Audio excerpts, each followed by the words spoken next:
Welcome to Discussions of Music, Healing, and Consciousness with your hosts, Chris Noble and Bill Protzman. On this podcast, Chris and I offer a spontaneous, ongoing conversation about how music is intertwined with healing and consciousness. Our first season helped lay the foundation and build some of the superstructure for what we want to do here in Season 2, where we'll be welcoming some intriguing guests, going deeper into ancient mysteries and wisdom, and cultivating your background knowledge and curiosity. We hope these discussions will inspire your own study and practice of the musical and healing arts, and that your contribution to advancing world consciousness will be satisfying for you and transformative to those around you. Let's get started.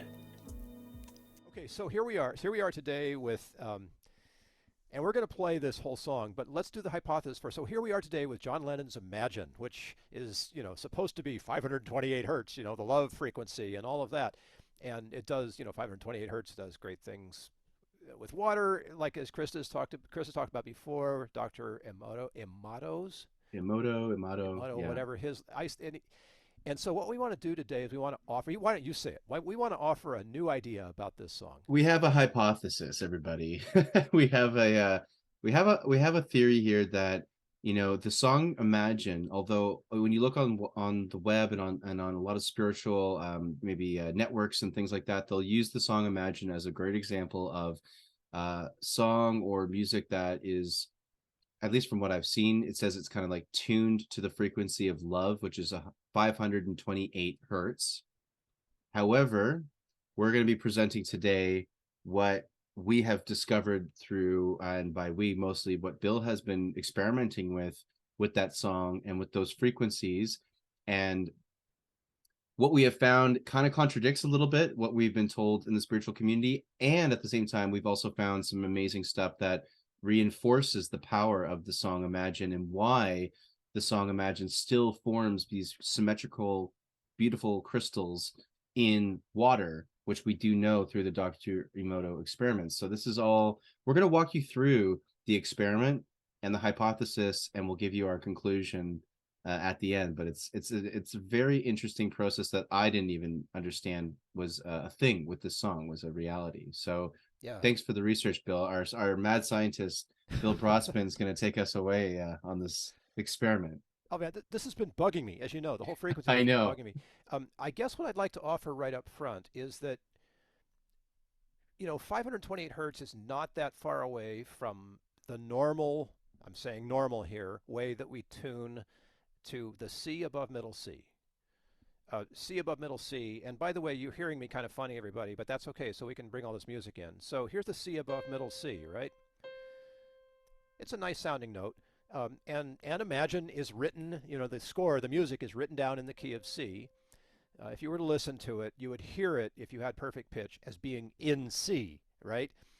523 hertz. It's 5 hertz less than 528 hertz. Now, to demonstrate that, here's 528 hertz played by a tone generator. So there's that nice, pretty close.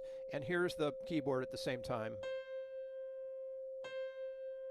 And if you have headphones on and you're listening to this, what you will hear as I hit the note C is a 5 hertz binaural beat, right?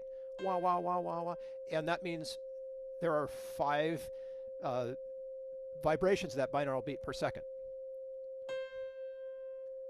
This is how piano tuners tune pianos, right?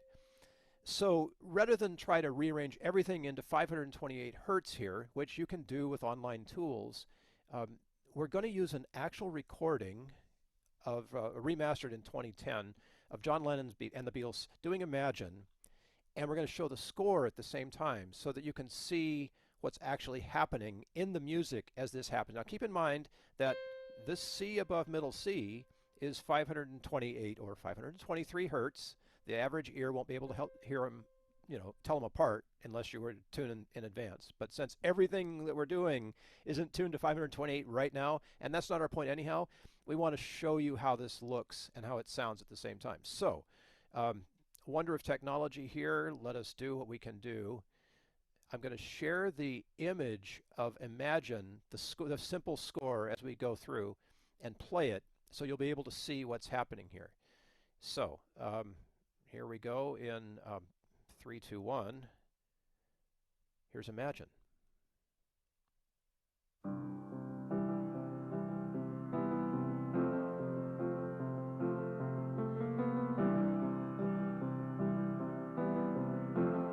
There's the introduction. Here's John coming in. Imagine there's no heaven. Sorry guys, I'm getting the... He sings it down an octave. Sees if you try. Tracking on this. No hell below us. Above us only sky. Imagine all the people living for today. Okay, so there's the first verse so far. And John's been singing down here in this range. Okay, he hits a C once, but he doesn't hit the C that's 528. That's up here, and John's singing down here, right? Everybody good so far? Okay, let's continue. Second verse. Imagine there's no countries. Okay, there's some strings now, right? Can you hear them? It isn't hard to do. The strings are up here. There's a G above middle C, Or die for. and there's an A above middle C. Not 528 yet, but it's close. And no religion too. Okay, here we go to the bridge. Imagine There it is! all the people The strings are playing as 528 hertz. living life in peace. Yeah. You may say I'm a dreamer, There it is.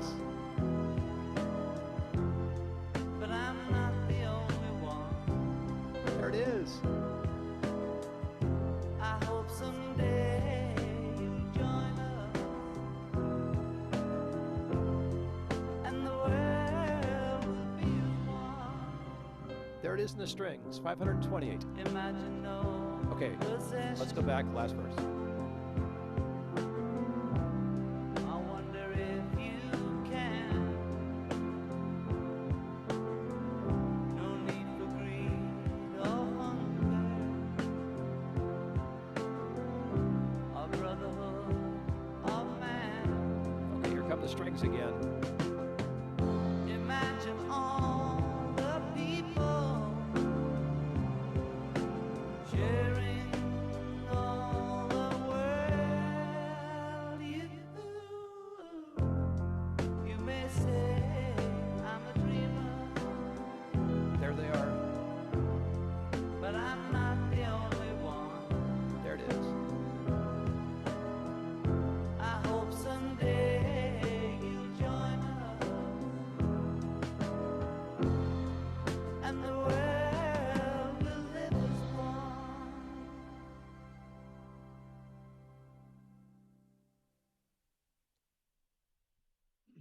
I want to show next this thing. Now, remember those strings? They were playing that 528 up there. John's singing down here. Strings are echoing him an octave higher at 528 hertz. This little thing right here is Audacity, which you can get online and play with. This is a frequency map of every frequency that is in Imagine that we just listened to. All right. I'll back it off a little bit so you can see how it works here, but this is a movie that I made just scanning through the whole frequency range. See at 487 down there, it's counting up 517, 527. I'm going to come back to 520 in a second. In that little range right in there, there's a peak. Right about where the cursor is right now here, that tall peak is 528 hertz. And so the taller the peak, the more present the frequency in the recording, if that makes any sense. And there's lots of frequencies from 1 hertz, so you can't even hear it, all the way up to like, just about 8,000 hertz. Here's 528 right there where the X is right now. That's the big deal frequency that everybody's talking about, the love frequency. And look how much of the song it is. It's this tiny little slice, people. This tiny little slice of Imagine is 528 hertz. So, and this is the question that Chris and I have for y'all. It's like, so what's the deal here? if that's how much of Imagine is 528 hertz, what else is going on that makes this song so powerful? That's what it is. And Bill, I mean, if you want to just give me screen sharing for a second or co-host me, Yeah, absolutely. I can show the audience just what Dr. Emoto's water experiments have shown. And most, I'm sure lots of you listening and watching maybe have already know about Dr. Emoto's research, but if you don't, take a look at this. So I just pulled up an image here, and this is the Dr. Emoto's water experiment. We have Imagine by John Lennon on the left, and then a heavy metal song just to show more, if well, this is going to kind of illustrate perhaps one of our main conclusions or one of our main theories here, which is what if instead of the frequency being the most important thing, or even this, how about this, as well as the frequency being very important, because we do know that certain frequencies do have important attributes and things that happen to us when we feel them, listen to them, observe them, whatever. So Absolutely. we're not taking away from that. However, when Bill analyzed Imagine, I mean, we barely see 528. It comes up just once in the whole song from these strings. It's not like it's tuned to that frequency. It's not. It's not like it's constantly like some solfeggio songs you might listen to online have that frequency happening the whole time throughout the song. That's not happening in Imagine. So where's this 528 love frequency? Well, what about the intention of the song Imagine, right? There we go. What did John Lennon, what did he really want with that song? Well, he wanted to unite humanity. He wanted to imagine a better world for humanity. So that was his intention. And as you can see here in the image, it comes out as this crystalline, beautiful snowflake image, showing that there's symmetry, showing that there's when you see something vibrationally come out so symmetrical, it means it's in harmony. It means it is in a love-based frequency. So we see Dr. Emoto's photograph of Imagine. We see that it's resonating in a way that looks like this love frequency. However, there's no 528 hertz in there. So what's the conclusion? Well, for me personally, and I want to hear Bill's thoughts on this too, it's just like I think it's the intention. I think it's what John intended the song to be, and that is the outcome that we feel. It's why it's so popular. It's why it's so united. It's why at every peace rally I've ever seen or been to, it's always a song that's played. It's a universal because I feel personally because of John Lennon's intention behind the song. What do you think about that, Bill? And I'll I, stop the I screen think you're share. right on it. There's so much uh, that we can experience about Imagine that is way outside the realm of what frequencies happen to be in the song. Um, and we call that intention. And I'm a really big believer in intention, if only because my own experience with it indicates that the purpose that you bring to a song has so much more in it than any of the minutia of the song. How many times you use 528 hertz in Imagine? You could probably count that up, and measure it and say, I use 528 hertz this many times, but I use middle C, which is a different frequency altogether, this many times. Middle C is way more populous in that song than the C above middle C. But that wouldn't be the point, right? And then we can talk about whether it's in 528 or 523 hertz, and the tuning is 432 or 440. And I don't know, does Dr. Emoto reveal to us which version of Imagine he used, one that was tuned to 523 or 528? Does it matter? You know, I think that this intention thing, Chris, that you've pointed out is way more important than the technical details. It's like looking at a map and trying to get all like focused in on the lines on the map and what color they are versus the journey of getting from here to Vancouver or whatever, right? I think you're bang on. And I'll add in though, it's like I think these are all tools to incorporate into, let's say, Yes. Yes. intentional music or functional music, Of where it's course. like Yeah. it all matters. It all matters. It's still tune like what would Imagine be like if it was tuned to 432 hertz? It might just enhance more of what is already being put out there through the intention of the song. Yeah. So it's more just it's also a question or a perhaps a situation of just where all we're seeing is this array of approaches and tools and techniques we can use to bring healing, to bring insights, and enhance our lives through sound and vibration and music, as well as just, well, what does a great song do to everyone? It transports you somewhere, it makes you feel these amazing things, and Yes. it doesn't matter what the tuning is. At that point, it's all about the song, it's all about the intention, it's all about how it resonates with you, and all the frequency stuff is going to do is just going to enhance perhaps that initial intention. Yeah, sure. Maybe It, that's, it supports your understanding. I mean, and so levels of consciousness here. We got to talk about this because there are certain kinds of people, not right or wrong, no judgment here, who need the science yeah, to be able to understand the journey. They need to know the colors of the lines on the map, and it's more important that they're on a line that's colored blue than colored red. There are other people in the same car who are going to be looking outside and admiring the scenery, and they don't care what color the road the map line is that you're following. They're about the beauty of the forest that's surrounding you or whatever it is. It's all the same experience. Your perception of it is enhanced by your understanding, right? And there's no good, bad, better, best, whatever. It's not that. It's just whatever helps you hold on to the thing is going to be important for you. Doesn't mean it's the only way. It just means that that's important. yeah. It's like when I'm writing music, and I'm playing like my dance music, for example, no one really, I think, cares of what my tuning is. At the end of the day, all I'm doing is I'm tuning it to 432 hertz because I know that it does have an effect.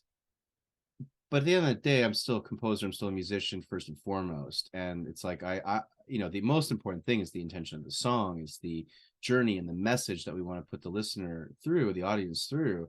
That's always number one. And then these other things like the binaural beats you can put in, or the solfeggio frequencies, or the tunings, and etc.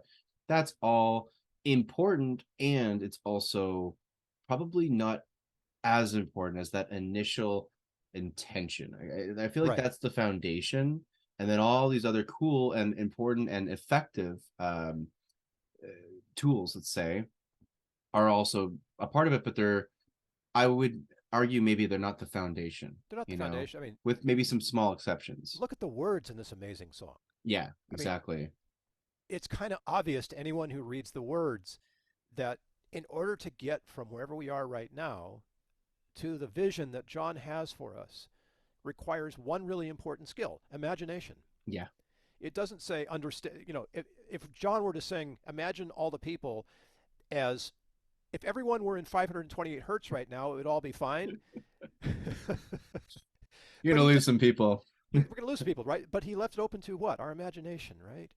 Imagine this possibility, right? That is huge. That's way more powerful for me anyway than even what key the song's. The song could be played in any key, and often, as a piano player, when I have to accompany someone who can't sing it in the key of C, they ask for it in a different key. Is the song any Exactly. less powerful? No, it's the words, right? It's the message, if you will, of the Yeah. song. So there's that. And then, as musicians, we like to analyze theory and all of that. And this song has a beautiful arc to it that John only repeats twice, which is really interesting to me. He's got three verses, but he only repeats the entire arc of the song, where it goes into the bridge and then circles That back and does it one that's more. He that only people repeats. say I'm a Yeah, dreamer. the That people part, say yeah. I'm a dream. So there's that sort of lower part, imagine da da da da, da, and then it goes up to a higher range Yeah. and stretches us that way, and then falls back, and then it repeats the whole thing one more time. Instead of the rule of three, he gives us a rule of two, Yeah. which is really kind of unsettling because 3/5 of the song is the first arc, and then you only get the second arc in the last 2/5. Slightly out of balance, but it's intentional. Now, does John know that he's doing that when he's writing Imagine? And constructing the chords and the melody that lead us in that way? I mean, who knows, right? It's not Yeah. around. We can't ask. I don't know if he has any notes on it. Doesn't matter really, but it works. It's such an incredible device because it pushes us right to a place where we want something, and instead of getting anything else, it falls back, and we start over again with the third verse, and then he takes us all the way to the end. Finally. It's like it's again showing these, there's all these other tools, so we've talked about on so many episodes all about frequency tuning, binaural beats, solfeggio, etc. And at the same time, now we're getting into things called songwriting theory, Yeah, and yeah. just basic music theory. And not to make it, too dull for the listening audience here, it's more just that we're looking at the idea of what makes a great song as the actual process of writing a song versus what makes this piece of music so healing. Well, it's obviously these frequencies doing this and that. It's like, okay, that is also true. And in this particular episode, we're breaking down, it seems like, a different aspect of music, which is the intentionality, the Yes. message, and the storytelling, I would say. Yeah. It's it's like, I look at it with my background in film. I look at the way we're breaking down the song as the same way you break down a script. It's a story. What's the character arc?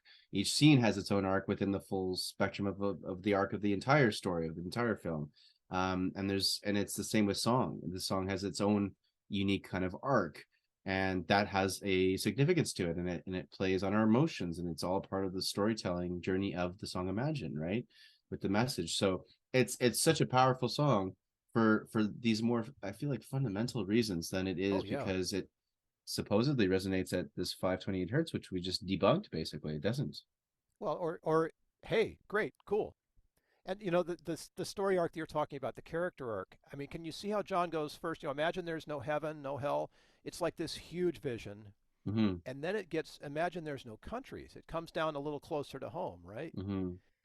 And then finally, the very last verse, imagine there's no possessions, no hunger. Mm-hmm. It's come home. It's really come home. And how easy it is to imagine no heaven or hell. And then it isn't hard to imagine no countries. But when he finally gets down to imagine no possessions, no greed, no hunger, he says, I wonder if you can, right? I love that. And it's like all of a sudden it's about me, Yeah. right? So it's gone from this giant vision down to, Bill, I wonder if you can. And it's a challenge, right?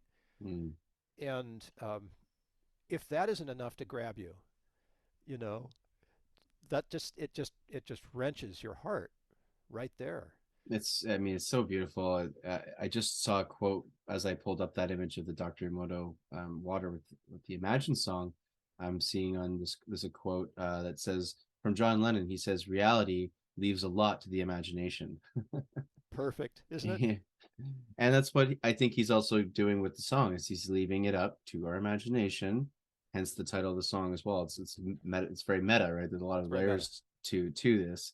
It's fun to break it down like in this kind of way, because we usually get really into the technical and into the frequencies of everything. It's nice to kind of look at something where, art in general, art is all about expressing feelings and a message of some kind.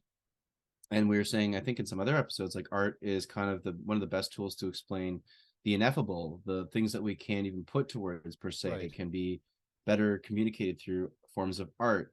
And it really is like art is this avenue for our imagination to imagine anything that we want and then kind of bring it into our reality through the vehicle of art. And that's why it's kind of nice to actually go through a song like this and just see, like, why is it so great and so clearly Yeah. universal? What makes this work? What really makes it work? And we're seeing something a bit more, in a way, a bit more complex or a bit more nuanced. It really comes into the human element of it, not the, almost in a way, kind of not robotic, but the scientific analytical perspective versus, there's a humanness to this. And I think that's more of the answers to why is it so effective, why is it so great. Well, I don't know if we can really fully know that, other than it's all coming down to that intention that John put Intention. into the song, and his gifted, ability as a songwriter. Let's talk about one aspect of science here for a second, and that's observer bias. I don't know how Dr. Emoto conducted his experiments, but here's the thing about observer bias and imagine. If the message of imagine is essentially to invite us to an intention that we might not have had before, and we have that intention, and we do the song, and it feels like it does, that's ineffable that we can't describe, and it starts to have the result that we anticipated in our intention, are we going to stand around on observer bias and say, well, it's only because you wanted it that it happened? It's tricky, right? Because it's also, That's the basics of quantum mechanics. Quantum physics right? tells us exactly that everything in our entire reality is based on our perspective.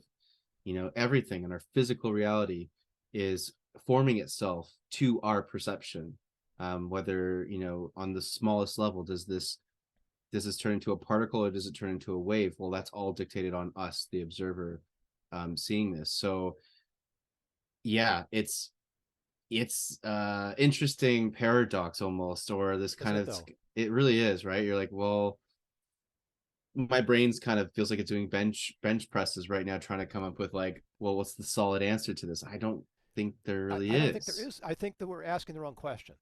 Perhaps. But by bringing observer bias into the room, we acknowledge that there is some science in this, and potentially that if the frequency is that important, and we have to, quote, get it right in order to have the effect, doesn't that essentially sort of also prove our whole hypothesis here?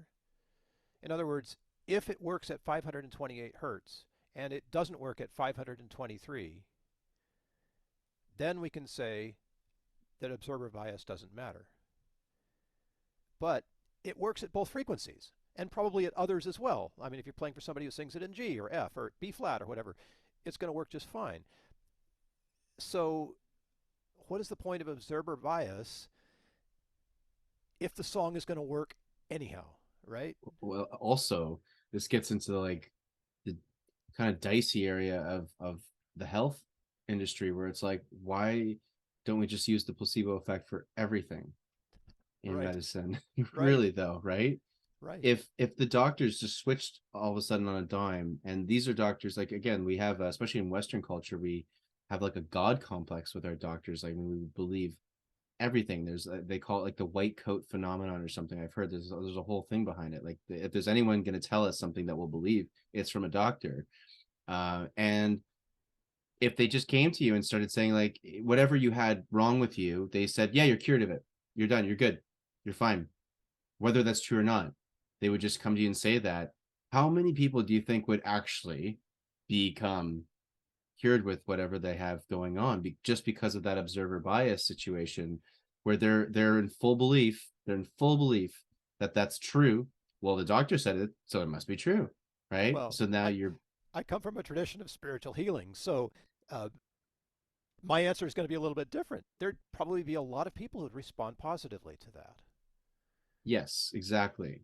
Right. And again, I'm just giving the example as like the doctor, giving, I'm just, but I guess like the point is if you believe it fully, um, is that not always going to be the reality that you then get? Like, if you're going into a metal concert thinking that you're going to have a spiritual experience that takes you into these levels of love, then that's probably what's going to happen. And it does. I mean, And we it have does. research. We have actual research. And maybe the music is disruptive to the formation of ice crystals. But I know metal bands, I mean, personally, know people who play metal music who are some of the most spiritual people I've ever met, Buddhists, and, like these are incredible people whose form of expression, whose form of imagining, if you will, Hmm. comes through in a completely different musical experience than the one that John gave us with Imagine. I had a friend just came back from a metal concert the other day in New York, and was texting me just how much of an amazing time he had. And he got to meet the band, and his friends were there. He was like, he was fighting to get to the front row. It was an adventure. It was a whole Yeah. beautiful night out for him. And it sounded like a kind of a pretty special one. Like, it was something he hasn't really experienced before. And it was just a all around positive, amazing. He's not even the kind of guy that is super into metal, and yet was just having the best time ever at this concert. And yeah, I think it really, it's I think both matter. I think we're proving Yeah. almost in a way like both the science of the frequencies and everything are real. Oh, And yeah. Obviously, we saw the chart, right? They're there. yeah, well, we know Bill gets knocked out with 40 hertz all the time, no Yep. problem, Yep. No right? problem, man. Bring it Just on. puts him to sleep, so we know this is like a thing. And at the same time, we're also acknowledging that if anything is equal, or if not more important, it's the intention slash, I guess, the perspective of the listener, of the audience member. It's the observer bias is so so important, and certainly something you can't discredit. I recognize that people have a choice, listening to music. And I suspect that for everyone who's hearing us right now, that that choice is influenced by whether or not the music you choose aligns with your intention. And if it does, it's more powerful for you. Now, it helps, of course, if you have some clarity about your intention before you align with the music, but oftentimes, your intentions deepen as we grow and change. Our intentions deepen. But you do have a choice, and you can choose to have positive, forward-focused, helpful intentions or not. Doesn't matter. The science of it is that if you align, you get power. And let's hope that everybody aligns for good, because the more people are out there breaking things and hurting each other is not so great for the planet. So let's hope for, a more positive alignment and encourage that. And I suspect, Chris, and I think this is true. I've heard you say this when you're performing for people and you perform at 432 and it has a different effect than at 440. I suspect that your intention is more aligned around 432. Therefore, that music that you play speaks to your audience in a way that when you're playing at 440 is not quite so aligned, right? It's only, what, 8 hertz difference, but it's enough that your heart lines up with what you want to give to the people and they respond to that in Mm. that ineffable way that's so important. I love that, Bill. It's such a good point. I think it's like, if I hadn't gone to the Great Pyramid, for example, and like laid inside the King's Chamber and learned about how that whole pyramid is tuned to 432 hertz, and Right? Yeah. all of this, like, there's so much meaning behind that frequency for me, and it's a number, like, I see 432 all over the place in my daily life, and I always get a nice feeling when I see just that number sequence. So I think it's also, and I love the whole, adds up to 9 and everything's divisible by Oh, yeah, 9 of and all course that, it does, right? all that fun stuff. Like, so all those things are contributing for me to be Yeah. like, I like this number. Yeah. Right? And More than that's anything, I'm like, I just dig the number. so you got it, man. You're imagining something that is really powerful for you. And whoever's hearing this right now, whatever you imagine that has that power for you and you can align with a MEPS tool, that's mental, emotional, physical, and spiritual. A MEPS tool like music, you bring all 4 of those things together with it and align with it, that's just going to be like the ultimate weapon. Look out, people. We have the sword of Damocles or whatever. We're going to, anything that stands before us, we will eliminate, we will cut it apart. Um, Sonically cut it. yeah, it's unstoppable. It really is. Yep. I even just this weekend was experiencing little micro moments of insane musical power where I think I was feeling some challenging emotions over just a personal thing, and I put on this dance song and I just danced for 30 seconds. Just kind of, I couldn't help but Yeah, move. yeah, just can't I help got it, some right? You just got move. some new speakers too. They got a little extra bass, and then I'm like, oh yeah, this is great. Sweet. Just really feeling this nice dance song, and I just moved, get that little dance, get that nice positive music feeling, and then literally 30 seconds, and then all after that I'm like, yeah, feeling great, cool, what's next, Yeah, just reset me perfect. It was just so helpful. And like, music is just, sometimes when I'm feeling stuck or a little frustrated on something, it's becoming something even more. Even to this day, I'm still learning how amazing music can be, and I'm still learning how to apply it in many more ways in my life. And honestly, I'm like, oh, instead of you know uh maybe going on Netflix and distracting myself for half an hour, I'm just gonna listen to some music and sit on my balcony and just kind of take in the scenery, and be in a bit more peace mind. And I come back after that and like, oh, I feel like I may as well have been in a meditation or something. yeah, It's so powerful. And I think that's almost every episode we tell our lovely audience that that's something that you can do, is prescribing. And I learned this a lot through Bill's prescribing music, for yourself. yeah, How can you use definitely. it? How can you use it to enhance anything in your life? I mean, name it. It can be enhanced with music for sure. For all you 528 nerds out there, I found a list online, and I'll post it in the show notes of songs written in 528 hertz, right? All right. And okay, key of C is basically what we're talking about here, right? 528 is pretty close to 523, so I can't vouch for all of these. Plus, I think the AI that gave them to me was a little confused because I got like the Ode to Joy, which is in the key of D, came up on the list on the first shot. All right. But So it's go something. AI, right? Yeah. But it's a pretty cool list. You can check it out. See if anything you like is in the love frequency. And hey, if that's your intention, if imagining is your intention, if like trying to figure out what the hell Chris and Bill are talking about now is your intention, doesn't matter. Bring your intention because it's beautiful. And thank you, and we love you. We're so glad you're here and listening. And until the next time. Until the next time. Until the Aho. next time. Aho.